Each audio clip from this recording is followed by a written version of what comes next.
Another thing that you might find helpful is a jack or a second person to help you lift this spring when you're putting it in.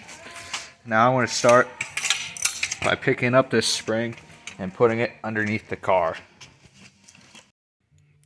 When we ordered this kit, it was supposed to come with a 1/2 inch by like 4.5, maybe 5 inch bolt, in which it didn't, so we created this out of just a piece of all thread with a welded nut at the end.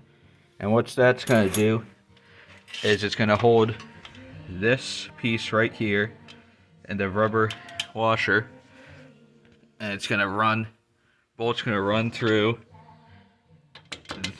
this hole and this hole over here, and that's going to secure the front of the leaf spring. I'm going to start this up, but I'm sorry if this is shaky. I'm trying to do this all one-handed. I'm just going to grease up the entirety of the bolt, because that's what the leaf spring is going to be running on. So you don't want it just straight metal on metal. You want there to be a nice thick layer of grease on it.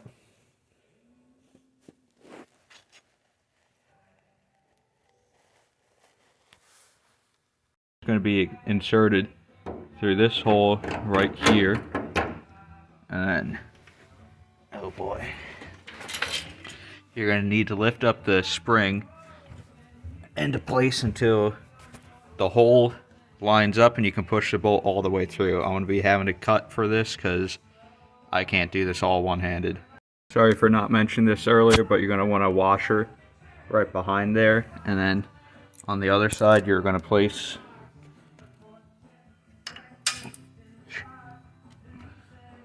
a washer and then your nylon nylock nut.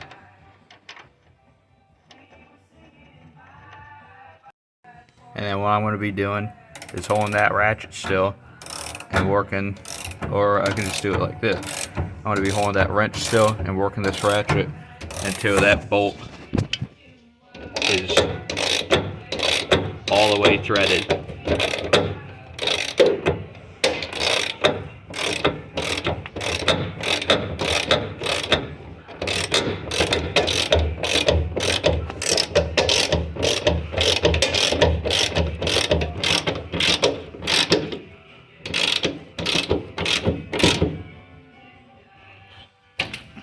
And you can apply a decent amount of force on it, because, well, no, actually I lie.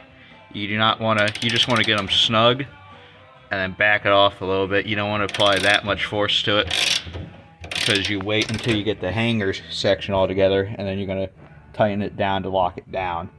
Because once you tighten it all the way, it's going to limit how much, it's going to bind that metal piece in the center of the rubber bushing, and it's going to limit how much movement the leaf spring actually has. You should be able to just lift it one-handed freely all the way and hit the frame.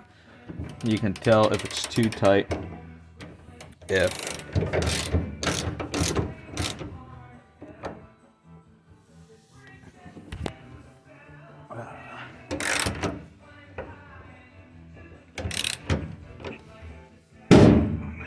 if it starts to get hard to move. Now here in the back, the leaf spring, if you had all the bushings, you would put 2 in, one on this side, one on this side. Make sure they go fully in. And once you had them in there, you'd come up here to the frame. I'm sorry, I don't know if you can see in there. Let me get a light.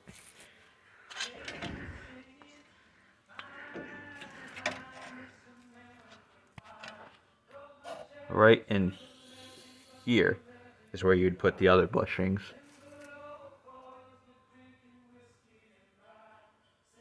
Start the bushing in like that, and you press it all the way in, making sure it's fully greased.